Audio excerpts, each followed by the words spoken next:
বিশ্ব আদিবাসী দিবস উপলক্ষে কুলটিতে শালগাছ ও ফুটবল বিতরণ। রবিবার বিশ্ব আদিবাসী দিবস উপলক্ষে জুয়ান জুমিদ সাঁওতা কুলটি সালানপুর শাখার উদ্যোগে এলাকার সাধারণ মানুষের মধ্যে ৮০টি শালগাছ বিতরণ করা হয়। একই সঙ্গে এলাকার শিশুদের খেলার জন্য ফুটবলও বিতরণ করা হয়।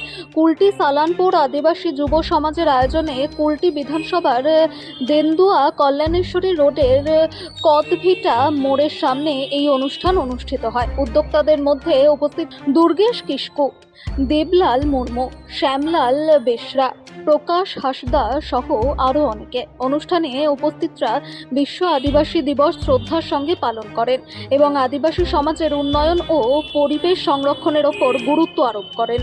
বিশ্ব আদিবাসী দিবস পালন করলাম। আর কি করলেন?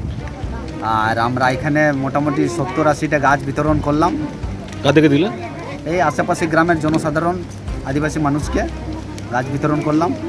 কি গাছ দিলেন? শাল গাছ। আর কিছু প্রোগ্রাম আছে আপনাদের? আর কিছু প্রোগ্রাম মানে আমাদের যারা ছোট ছেলেগুলো যারা ফুটবল খেলে তাদেরকে আমরা কিছু ফুটবল বিতরণ করলাম।